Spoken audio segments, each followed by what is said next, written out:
good morning. I'm being a bit quiet because it's quite early in the morning at the moment.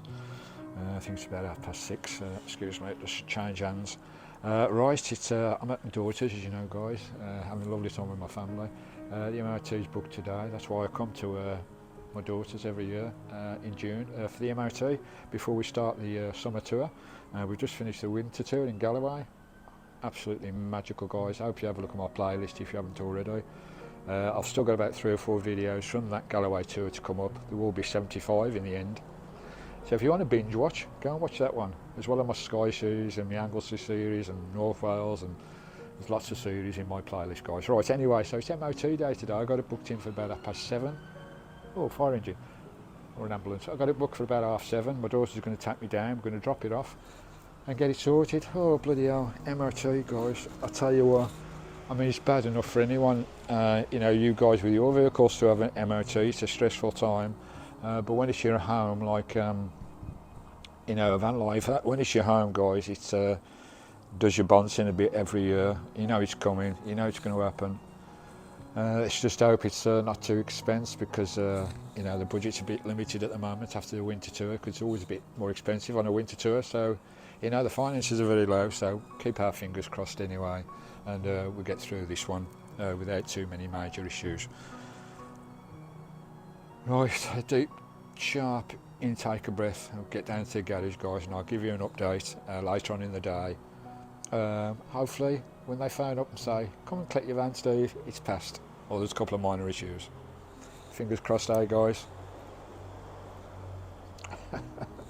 Just my head in every time. What you guys like with your van, your Vanlifers with your vans, and you guys with your mobile homes. MOTs, who likes MOTs? But I've got a good garage. That's important guys, getting a good garage is better than having a fantastic doctor or surgeon. Let's do it. Catch you later. Right, just an update guys, as you saw previous clip, I was on the way to do the MOT this morning. I got a phone call an hour later and I saw on my phone the garage and I thought, well that's a bit early, there must be something wrong. Anyway, he phoned me up, he says, I'm sorry Steve, we've got some bad news. And my bloody heart sank. You know, it's a bit difficult at the moment after a winter tour because my finances are a little bit limited. You know, I'm on a pension guys, and trying to do all this touring and the YouTube channel and everything and all that entails expense. It's a bit more worrying when the MOT comes and when you get a phone call like that. Anyway, he says we've got some bad news. He says the couple of minor issues. He says the van is in good condition, Steve. He says everything's great on it. Just a couple of minor things. The track rod ends need adjusting, one needs replacing. There's a slight diesel leak, which you can sort that out, no issue at all. He says, but the major issue is where your drive shaft comes from the rear. Obviously it splits twice for the 2 front wheels, and the right hand split on the drive shaft obviously goes to the wheel, and the bracket that holds that split on the drive shaft is connected to the sump, the under sump cover, and the bracket is part of the sump cover. It's a casted part of the sump cover, the whole unit, so the bearing's all over the place and it's starting to shatter. And the chap at the garage says, unlike a lot of vehicles, you can just change the actual housing that's screwed on like to the sump cover, but this one, it's part of the casting for the whole sump cover. Sorry about that, this guy just jumped over the table after the cat and knocked the camera over. Little bloody monkey. And you can't replace just the bracket, you have to replace the whole sump, lower sump unit of the, so the engine's got to go up, it's all got to come apart. But the biggest issue is sourcing the part. Don't think they make them new anymore. I've searched everywhere and I've searched Facebook groups, I've put the my messages out and everything, but you know, we'll find a sump cover somewhere, replacement, second hand one. But obviously it's going to be a major expense. And John's searching at the moment. I've got the van back now. John said at the garage, said he's going to do a search and try and get a sump cover, complete housing unit. And I'm doing a search as well, trying to get one. I've found a couple, but They're all part of the engine, and they want the price of the engine as well as the sump cover. They're not willing to split the sump cover off. So that's going to be a bit of a pain in the arse. I just cross my fingers that John has more success than me. I found a couple, but you're looking at bloody 500, 600, 700 quid, some of them 800 quid to purchase the engine just for the bloody sump cover. I don't know. All a bit bleeding stressful. So it's going to be quite a bit expensive by the look of it. Whichever way we go with it, it's going to be quite expensive. I think we're looking close to 1,000 quid to get this sorted. But John said it's fixable. He said it's fixable, you know, to start off with, because they told me to come in and have a chat. They didn't want to discuss it over the phone. They said, come back to the garage, we'll have a talk about what's going on with it. So I went back to the garage, and I'm here now after the talk. And John said, it is fixable, Steve, we'll get it sorted for you somehow or other. So we're just waiting now on this sump cover. We should find one somewhere, but as I say, it's going to be a big expense.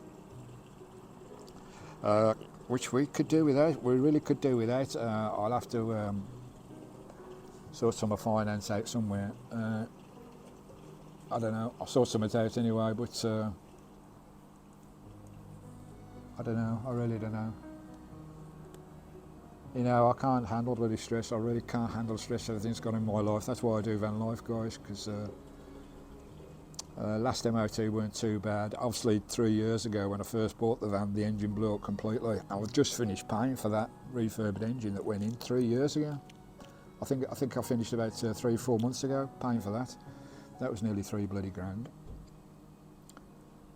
Doing it on the Never Never, and I'll have to do again on the Never Never with this this new bill, because it's going to be excess of 1,000 quid, I think.